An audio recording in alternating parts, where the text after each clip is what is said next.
নমস্কার। বেঙ্গল নিউজ দেখে তো মানে সবাই দেখছেন, বাঙালি হয়ে অ্যাজ আ বেঙ্গল নিউজ আমরা দেখবো না সেটা কোনো হতে পারে না, এবং এ ধরনের নিউজ সামনে চোখে পড়বে সেটাও ভাবতে পারি না। আরেকটা নিউজ খুব চোখে পড়ছে, যেটা হচ্ছে হায়দ্রাবাদে হয়ে যাওয়া রিসেন্টলি মর্মাহত একটা ঘটনা। 400 একর জমির উপরে যে কিভাবে বুলডোজার চালানো যেতে পারে, কিভাবে আগুন লাগানো যেতে পারে, বা অন্যরকম ব্যবস্থাও করা যেতে পারতো, বা এতদিনের সংঘর্ষ এখন কোনো সেলিব্রিটিরা সামনে আসেনি, কি করে হতে পারে এগুলো? আজ আমাদের উত্তরাখণ্ডেও আমি হচ্ছে দেখছি, মানে ডেভেলপমেন্টের নাম করে যে কিভাবে প্রকৃতিকে ধ্বংস করা হচ্ছে বা প্রকৃতির সাথে খেলোয়া করা হচ্ছে, সেটা আমরা সত্যি আজও বুঝতে পারছি না।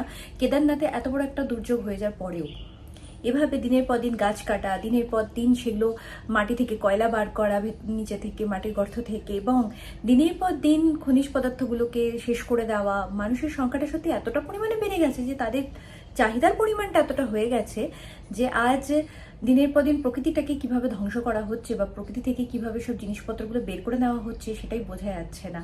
আর পৃথিবীটা দিনের পর দিন ধ্বংসের দিকে এগিয়ে যাচ্ছে। বা প্রতিদিন আমরা এই যে মর্মাহত যে খবরগুলো পাই, ভূমিকম্পই হয়ে যাক না কেন, আজ কি বলবো আর, মানে লাভা বেরোক, কত মানুষের প্রাণ যাক, কত কিছুই হয়ে যাক, কোনো মানুষেরই কোনো কিছু এসে যাচ্ছে না। দুদিন পরে সব ভুলে যাচ্ছে, সব ভুলে গিয়ে আবার ফিরে আসছে তার নিজের প্রতিদিনকার জীবন ধরনীতে।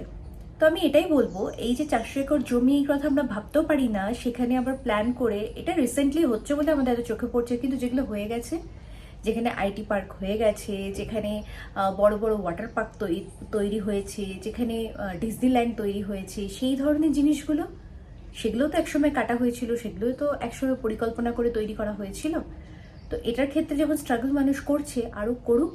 আমার এইভাবে একটা স্ট্রাগল করার বা তাদের সঙ্গে পার্টিসিপেট করার এইভাবে আমি করতে পারবো, তাই আমি এইভাবেই করছি। তো আপনারাও যে যেভাবে পারবেন আন্দোলনের সঙ্গে আপনারা অংশগ্রহণ করুন। আমি এইভাবে পারছি, আমি এইভাবে করছি, আপনারা যে যেরকম ভাবে পারবেন। প্রত্যেকের এখন সোশ্যাল মিডিয়া আছে, পেজ আছে, প্রোফাইল আছে, তো সেখান থেকে আপনারা করুন, টাইম লাইনে করুন, বা যে যেভাবে করতে চান, আমি এটাই বলবো। তবে প্রোটেস্ট করুন, আর যারা ওখানে রুখে দাঁড়িয়েছে তো তারা দাঁড়িয়েই আছে।